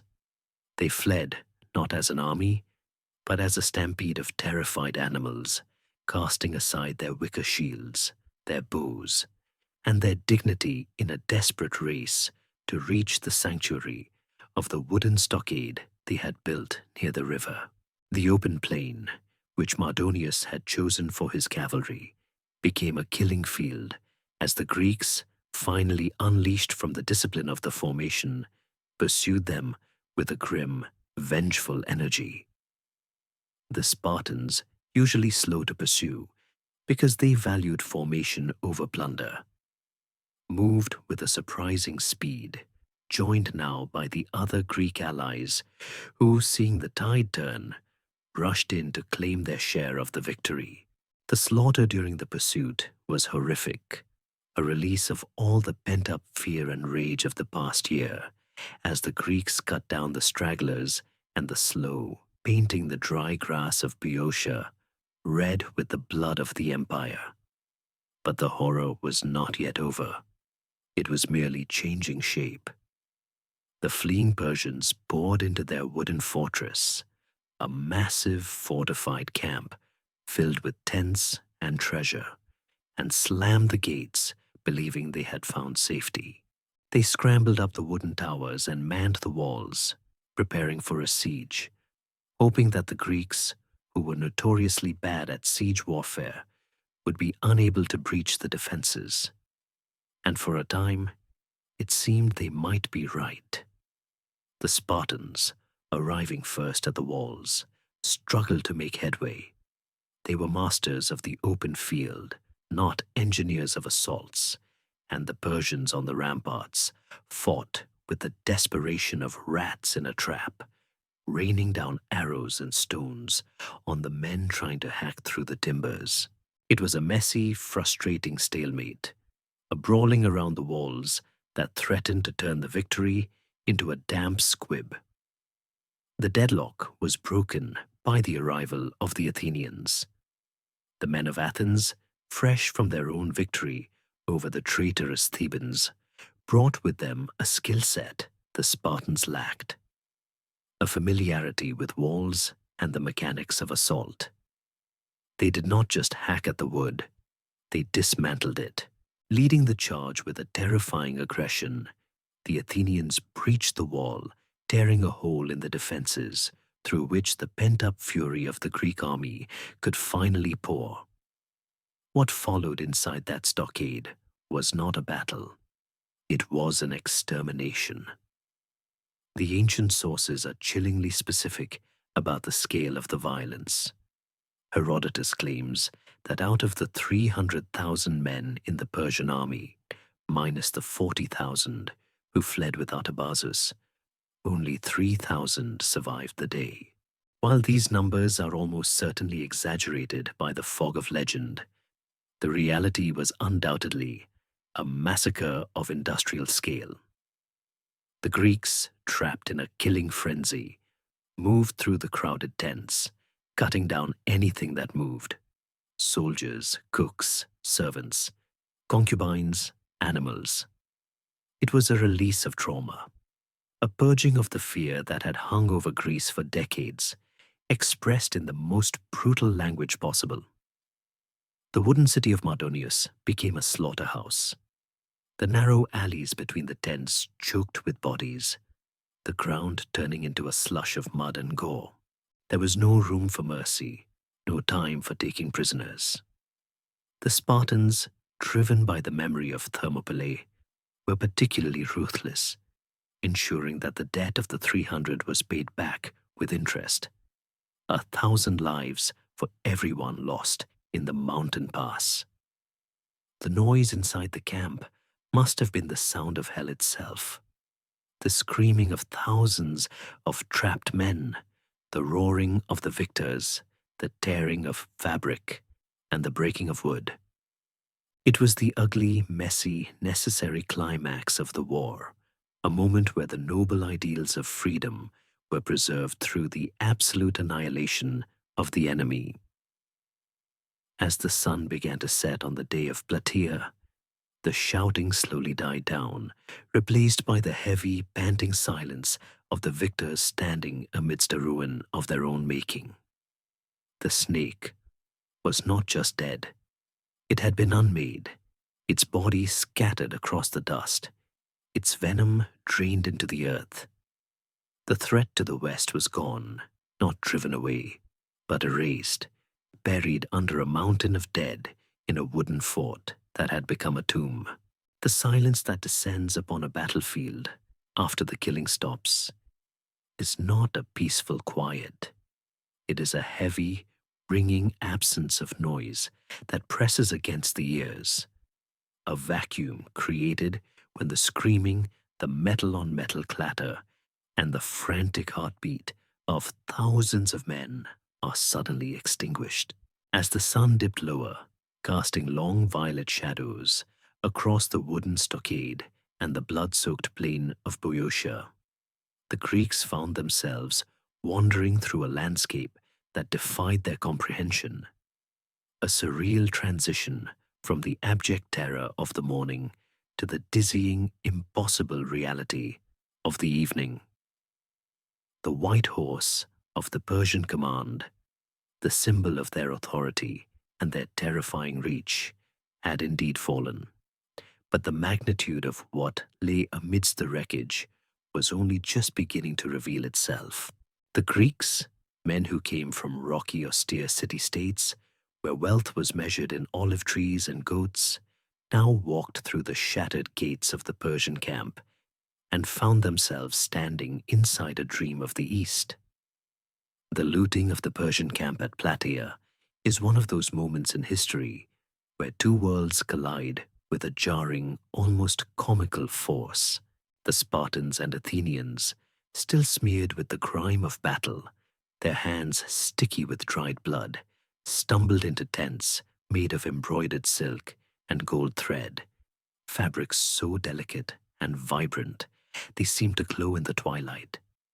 They found couches plated with silver and gold, tables of teak and ivory, and bowls so heavy with precious metal that a single man could barely lift them. To the average hoplite, whose daily wage was a handful of obols, this was not just plunder. It was a violation of the natural order, a glimpse into a level of decadence that was both intoxicating and repulsing.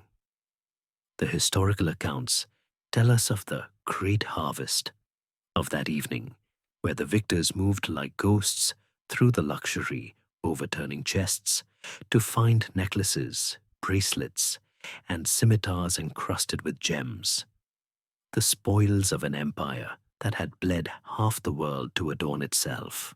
Yet amidst this golden chaos, the discipline of the Spartans, or perhaps their inherent suspicion of luxury, attempted to assert some control. Pausanias, standing amidst the carnage with the strange calm of a man who has survived his own death, ordered that no man should touch the loot until it had been properly gathered and tithed to the gods. It was a futile command, of course, against the tidal wave of human greed. The Helots, the Spartan slaves who had been tasked with gathering the bodies and the spoils, found themselves in a unique position to profit from the confusion. History records a grimly humorous detail where the Helots, ignorant of the true value of the yellow metal they were handling, or perhaps feigning ignorance to cheat their masters, stole vast quantities of gold and sold it to the Eginetans, traders from a nearby island who knew exactly what it was, for the price of brass. It was the first great swindle of the post-war era, a transfer of wealth that would make the Eginetans rich for generations, all because the simple men of Laconia could not conceive that so much gold could exist in one place. But the true center of this section is not the gold itself, but the weight of the victory that settled over the army as the adrenaline faded. The Greeks began the grim task of sorting the living from the dead, a process that stripped away the glory of the charge to reveal the human cost of the day. They found the body of Mardonius, or what was left of it, and treated it with a surprising mix of respect and desecration. while Pausanias refused to behead the corpse, rejecting the suggestion of a fellow Spartan to stick the head on a pike as revenge for Leonidas, stating famously that such actions are more proper for barbarians than for Greeks. The body eventually vanished, likely stolen and buried by a Persian sympathizer to save it from further indignity. The serpent's head was gone, but the venom of the war had left deep scars. The Greeks dug great pits, the tumuli, to bury their own, segregating them by city and by status. The Spartiates in one grave, the Helots in another, the Athenians in a third, imposing their rigid social hierarchies even upon the democracy of death. As the moon rose, replacing the sun that had witnessed the slaughter, the sensory experience of the camp shifted. The smell of blood, copper sharp and overwhelming, began to mix with the strange exotic scents of the Persian baggage train, spices from India, perfumes from Arabia, and the roasting meat of the lavish supplies the Persians had brought with them. The conquerors, exhausted to the point of collapse, sat on the silk cushions of their enemies, staring at the gold vessels that littered the ground like common pottery. They were the masters of the world now, though they hardly looked the part. The white horse had fallen, and its rider was dead, but the shadow it cast was long and filled with gold. The empire of the East had broken against the rock of the West, leaving behind a wreckage that was as seductive as it was grotesque. It was in this surreal atmosphere, surrounded by dead men and unimaginable treasure, that Pausanias, the architect of the victory, would prepare to deliver his final silent lesson to the generals of Greece, a lesson on the nature of want and the price of excess. The war was over, but the question of what kind of men would emerge from the ruins was just beginning to be asked. The sun had vanished completely now, leaving the plain of Boeotia under the governance of the moon and the flickering smoky light of 1,000 torches. But inside the center of the Persian camp, it was still day, or rather, a kind of artificial golden twilight created by the sheer abundance of precious metal and the glow of oil lamps fueled by scented oils. We find ourselves standing before the most surreal object in this landscape of slaughter, the personal pavilion of Mardonius, which history whispers was actually the royal war tent of King Xerxes himself, left behind for his general as a sign of favor and authority. To the Spartans, who lived in houses of rough-hewn timber and slept on beds of reeds gathered from the riverbanks, this structure was not a tent. It was a mobile palace, a defiance of the natural laws of austerity. The fabric was heavy silk, dyed in the purple of sea snails and the crimson of crushed beetles, embroidered with threads of gold that caught the lamplight and threw it back in shimmering waves. It was a hanging garden of textile, supported by pillars of silver and gold, a space designed to erase the harsh realities of the outside world and replace them with a soft, perfumed womb of imperial power. Pausanias, the regent of Sparta, the man of the hour, stepped into this silken world, with the blood of the battle still drying on his greaves. He was a man bred for the phalanx, for the cold mornings of the Eurotas and the hard discipline of the agoge. And yet here he was, walking across carpets woven in sardis that were softer than the grass of his homeland. He moved slowly, his heavy sandals sinking into the deep pile of the rugs, his eyes scanning the space with a mixture of contempt and a dangerous, creeping fascination. The tent was filled with the debris of a panicked flight, overturned goblets, scattered maps, and chests half open. but the magnificence remained intact. He saw the couches of gold and silver mentioned by Herodotus, the tables set with vessels of such exquisite craftsmanship that they seemed to breathe, and the washing basins made of solid gold, waiting for hands that would never wash in them again. It was a scene of obscene beauty, a testament to an empire that had conquered the world by drowning it in wealth. But Pausanias did not come here to sleep, nor to loot. He came to make a point, to perform a piece of theater that would encapsulate the entire war in a single digestible image. He summoned the Persian cooks and bakers, trembling men who had hidden in the corners of the kitchen tents, expecting the sword, but who now found themselves facing the grim-faced Spartan commander. He gave them an order that must have sounded like a hallucination.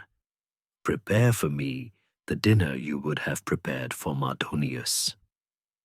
The cooks, terrified and confused, set to work immediately, their professional pride warring with their fear. They lit the braziers, chopped the herbs, and began to assemble a feast fit for a satrap. The air inside the tent soon filled with the intoxicating aromas of the East.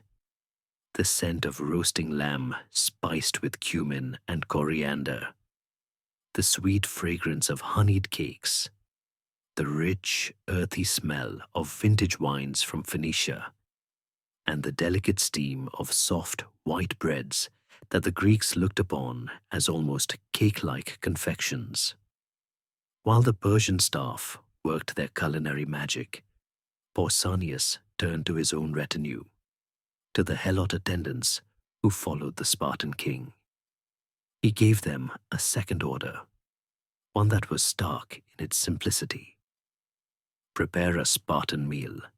The helots knew exactly what this meant. They did not need spices or silver platters. They needed a cauldron and a fire.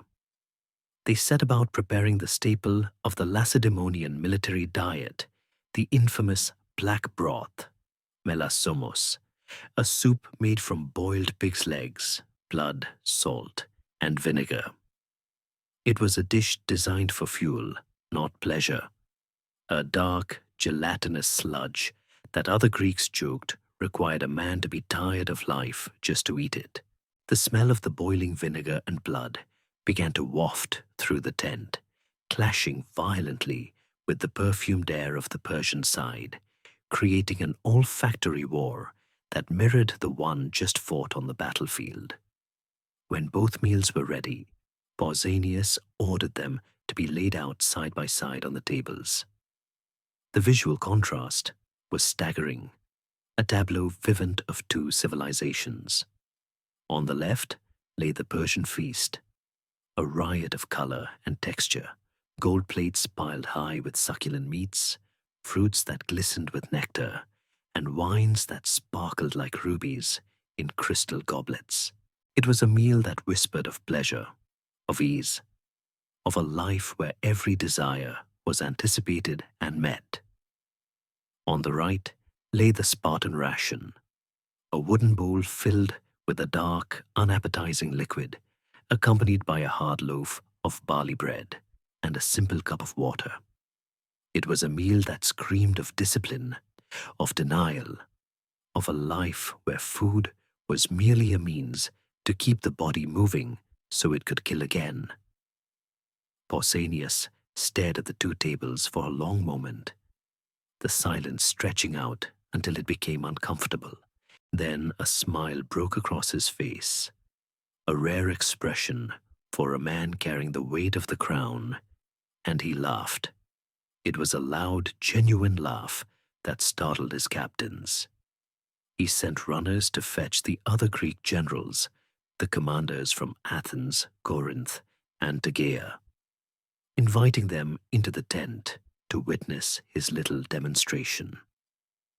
When they arrived, bewildered by the invitation to a dinner party amidst the corpses, Pausanias simply pointed to the two spreads.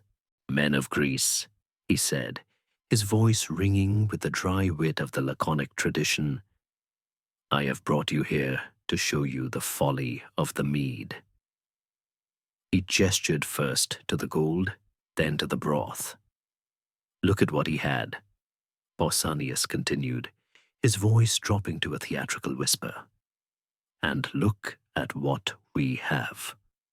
With such a table as this to dine at, he came all the way here to rob us of this poverty. The generals laughed with him, a release of tension that rippled through the tent. It was the perfect joke, the ultimate punchline to the invasion. The idea that Mardonius, who ate off gold and slept on silk, would march thousands of miles to conquer a people who ate boiled blood and slept on rocks seemed absurd. A cosmic error in judgment. It reaffirmed everything the Greeks believed about themselves, that their poverty was their strength, that their hardness was superior to the soft luxury of the East, and that they had won because they needed less, not because they had more. In that moment, standing over the contrasting meals, the Greeks felt a moral superiority that was sweeter than any wine. They were the men of iron, and they had broken the men of gold. However, as the laughter died down and the generals drifted away to attend to their own spoils, a shadow lingered over the scene, a shadow cast by the future. Historians still argue whether Pausanias's demonstration was a sincere expression of Spartan values, or the first crack in his own armor, a way of gazing at the forbidden fruit under the guise of mocking it. For while he mocked the luxury that night, he did not destroy it. He looked at the gold plates, he touched the silk, and he tasted the power that came with them. The irony of the feast of Pausanias is that it marked the exact moment when the old Sparta, the Sparta of Lycurgus and iron money, began to die. The victory at Plataea brought an influx of wealth into Greece that the severe laws of Sparta were never designed to handle.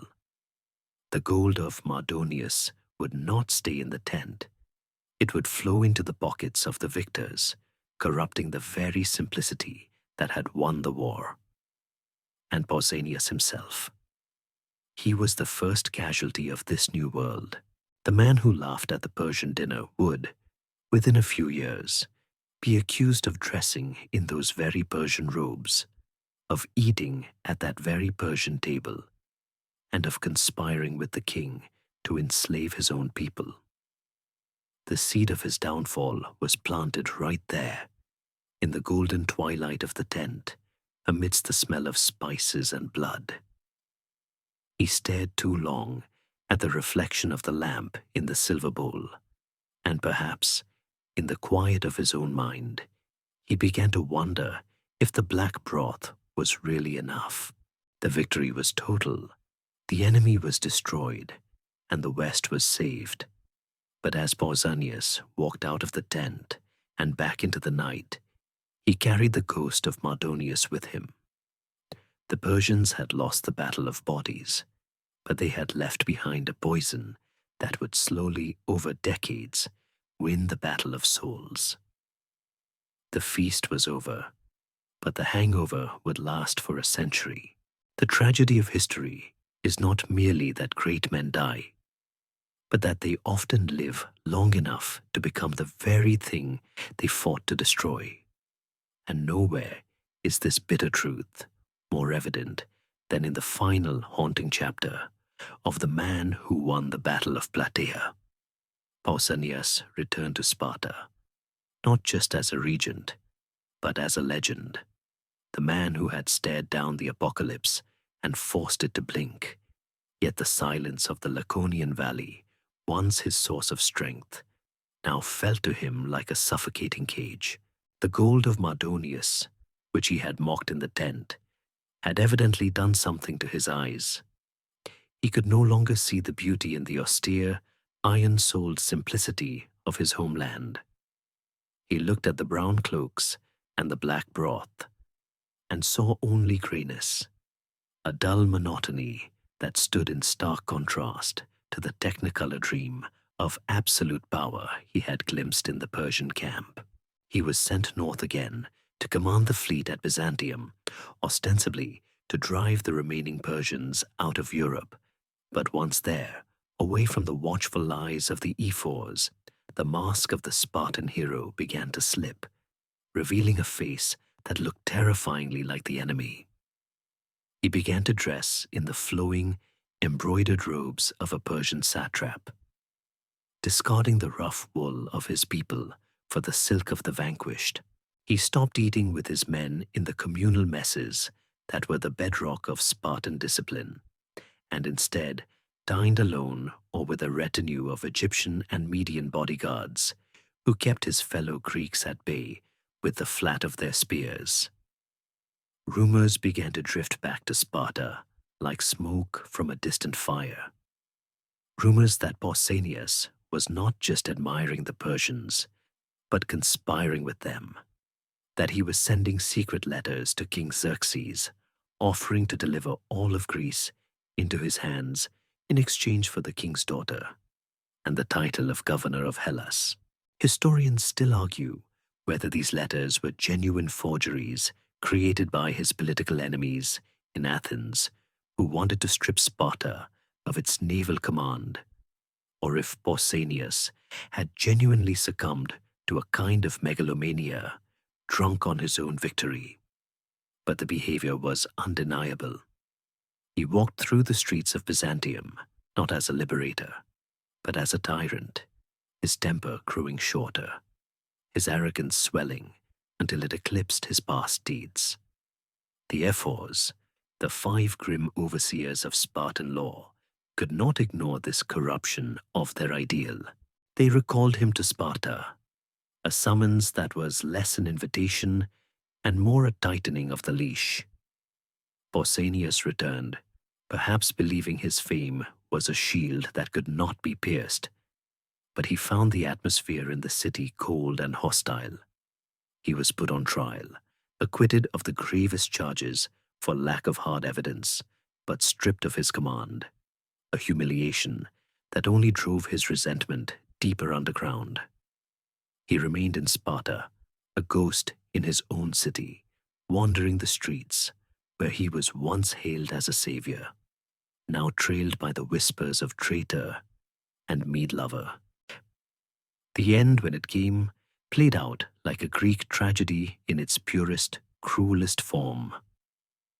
The ephors finally obtained the proof they needed, a letter betrayed by a messenger who, fearing for his life, opened the scroll and found orders for his own execution written inside. They moved to arrest the regent in the street, but Pausanias, warned by a subtle sign from one of the ephors, who still pitied him, turned and ran. He did not run to the border or to the sea. He ran to the gods. He scrambled up the low hill of the Acropolis of Sparta and threw himself into the temple of Athena, of the brazen house, Athena Chalkioikos, a sanctuary where no violence could be committed and no man could be arrested. He sat there in the dim light of the temple, surrounded by the bronze plates that lined the walls, believing he had found a stalemate. But the Spartan state was relentless, and its legalism was brutal. They could not drag him out without offending the goddess, but they were under no obligation to let him eat or leave. The ephors ordered the doors of the temple to be bricked up, turning the sanctuary into a tomb. And here, the story delivers its most heart-wrenching detail, a moment of familial betrayal that echoes the horror of the war itself. It is said that Pausanias's own mother, Theano, upon hearing of her son's treason and his refuge in the temple, did not weep or plead for his life. Instead, she walked silently to the temple entrance, placed a heavy brick down on the threshold, the first stone of his imprisonment, and walked away without saying a word. Her silence sealed his fate more effectively than any mortar. The rest of the Spartans followed her example, walling up the doors and the windows, leaving the hero of Plataea alone in the dark, with nothing but his hunger and the bronze eyes of the goddess. For days, the city went about its business, while the man who had saved it slowly starved to death a few hundred yards away. There were no battles to fight inside the temple, no Persians to slay, only the slow, agonizing erosion of the body. When the guards finally heard his breathing grow shallow, they broke down the wall and dragged him out, just a moment before he expired, so that his death would not spiritually pollute the holy ground. He died almost immediately after crossing the threshold, a husk of a man, lighter than the armor he had once worn so effortlessly. It was a sordid, quiet end for the general who had commanded the largest Greek army in history. He was buried, not with the kings, but initially in a simple grave, his memory an uncomfortable stain on the city's conscience. The contrast with his cousin Leonidas could not be starker. Leonidas died a failure in military terms, losing the pass and his life, yet he is remembered as the ultimate victor, the golden standard of heroism. Pausanias won the war, securing the freedom of the West for centuries. Yet he died a traitor's death, remembered as a cautionary tale of hubris. It suggests a difficult truth about memory. We often prefer the beautiful defeat to the ugly victory. And Plataea was, in every sense, the ugly victory. It was a battle of confusion, of broken chains of command, of thirst and dust and butchery, lacking the clean, poetic simplicity of the 300 Spartans standing against the millions. Yet, it was Plataea that mattered. It was here, in the dust of Boeotia, that the Persian war machine was actually dismantled, not just delayed. The 10,000 Spartans who marched that night, along with their allies, did the hard, unglamorous work of exterminating the threat, ensuring that Athens could rise from its ashes to become the cradle of democracy, philosophy, and art. Without the brutal efficiency of Pausanias and his statues that breathed, there would be no Parthenon, no Socrates, no Western civilization as we know it. The men who fought there, the ones who didn't starve in temples or vanish into myths, went back to their farms and their shops, carrying the physical and mental scars of a day that defied description. They had looked the apocalypse in the eye and didn't blink, and in doing so, they bought the future of Europe with their blood. The war ended not with a treaty, but with a silence. The silence of the Persian camp, the silence of the bricked-up temple, and now the silence of history settling over the graves. The dust has long since settled over the plain of Boeotia. The wooden stockade has rotted into the earth. The gold has been scattered to the corners of the world, and the bronze armor has turned to green verdigris in the soil, waiting for the archaeologist's brush. The shouts of the Persians and the rhythmic chanting of the Spartans have faded into the quiet hum of the cicadas that still sing in the olive groves today. Time has done its gentle work, smoothing over the jagged edges of the violence, turning the battlefield back into a pasture where sheep graze peacefully over the bones of empires. It is quiet now. The anger is gone. The fear is gone. There is only the wind moving through the grass, whispering the old stories to those who stop to listen. You have walked the long road from the ruins of Athens to the dark slopes of Cithaeron. You have stood in the shield wall and witnessed the fall of kings. But now the march is over. The armor can be set down. The burden of the past can be lifted from your shoulders. Let the darkness that surrounds you now be a comfort, not a threat. Let the history sleep. Let the heroes rest, and you, traveler through time, let your own eyes close as the river Asopus flows endlessly to the sea, carrying all things into the gentle embrace of the night. Sweet dreams.